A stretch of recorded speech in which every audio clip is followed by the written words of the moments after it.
Angelina Jolie, एक परिचय। Hello दोस्तों, आप देख रहे हैं ग्वालियर क्रिएशंस चैनल। आज हम बात करेंगे एंजेलिना जोली की। एंजेलिना जोली, ये नाम सुनते ही एक ऐसी इमेज मन में आती है जो खूबसूरती, आत्मविश्वास और मानवता दिखाती है। उनकी मुस्कान में एक खास चमक है और उनकी आंखों में आत्मविश्वास की झलक। एंजेलिना सिर्फ एक एक्ट्रेस नहीं है, बल्कि एक ऐसी शख्सियत है जिन्होंने अपनी टैलेंट और समर्पण से पूरी दुनिया में अपनी एक अलग पहचान बनाई है। उन्होंने कई अवार्ड्स जीते हैं और उनकी परफॉर्मेंसेस को ग्लोबल स्तर पर सराहा गया है। एंजेलिना एक सक्सेसफुल एक्ट्रेस होने के साथ साथ एक समर्पित मानवाधिकार कार्यकर्ता भी है। उन्होंने कई देशों में जाकर जरूरतमंदों की मदद की है और उनके अधिकारों के लिए आवाज उठाई है। वो अपनी फिल्म्स के जरिए सामाजिक मुद्दों को उठाती हैं और लोगों को जागरूक करती हैं। उनकी फिल्मों में अक्सर ऐसे कैरेक्टर्स होते हैं जो समाज के विभिन्न पहलुओं को उजागर करते हैं। एंजेलिना का जीवन प्रेरणा से भरा हुआ है।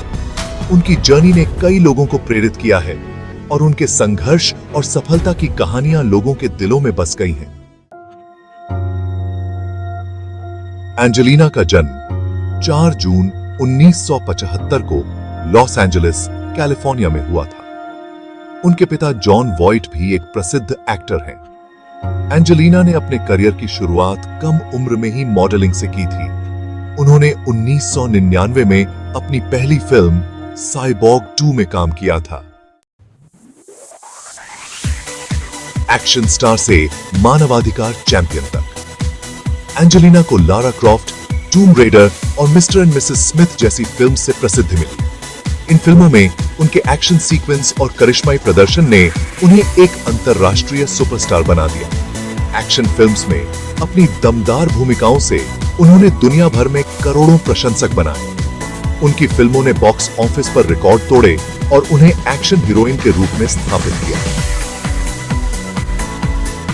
लेकिन एंजेलिना का दिल हमेशा से मानवता की सेवा में लगा रहा। उन्होंने अपने स्टारडम का उपयोग समाज के कमजोर वर्गों की मदद के लिए किया। 2001 में उन्होंने कैम्बोडिया में लारा क्रॉफ्ट टूम रेडर की शूटिंग के दौरान वहां की गरीबी और पीड़ा को करीब से देखा। इस अनुभव ने उनके जीवन को बदल दिया और उन्हें मानवाधिकार कार्यों में सक्रिय रूप से शामिल होने के लिए प्रेरित किया। संयुक्त राष्ट्र के साथ काम, कैम्बोडिया के बाद एंजेलिना ने दुनिया भर के शरणार्थी कैंप्स का दौरा करना शुरू किया। उन्होंने इन यात्राओं के दौरान शरणार्थियों की कठिनाइयों और संघर्षों को करीब से देखा। उन्होंने शरणार्थियों की दयनीय स्थिति को देखते हुए संयुक्त राष्ट्र शरणार्थी एजेंसी यानी UNHCR के साथ काम करने का फैसला किया। इस निर्णय ने उनके जीवन को एक नया उद्देश्य और दिशा दी। 2001 में उन्हें UNHCR की सद्भावना राजदूत नियुक्त किया गया। इस भूमिका में उन्होंने शरणार्थियों के अधिकारों और उनकी सुरक्षा के लिए आवाज उठाई। एंजेलिना UNHCR के लिए दुनिया भर में यात्रा करती हैं और शरणार्थियों की मदद के लिए धन जुटाती हैं। उनकी ये यात्राएं न केवल शरणार्थियों के जीवन में सुधार लाती हैं, बल्कि वैश्विक समुदाय को भी जागरूक करती हैं। परिवार और व्यक्तिगत संघर्ष, एंजेलिना 6 बच्चों की मां है, जिनमें से 3 को उन्होंने गोद लिया है। वह अपने बच्चों के साथ समय बिताना पसंद करती हैं और उन्हें दुनिया की हकीकत से रूबरू कराती हैं। एंजेलिना ने अपने जीवन में कई व्यक्तिगत संघर्षों का भी सामना किया है। उन्होंने कैंसर से बचाव के लिए कई सर्जरीज करवाई हैं। एक प्रेरणा स्रोत, एंजेलिना जोली एक प्रेरणा स्रोत हैं। वो दिखाती हैं कि सफलता और प्रसिद्धि के साथ साथ मानवता की सेवा भी की जा सकती है। वो हमें सिखाती हैं कि हमें दुनिया की परवाह करनी चाहिए और जरूरतमंदों की मदद करनी चाहिए।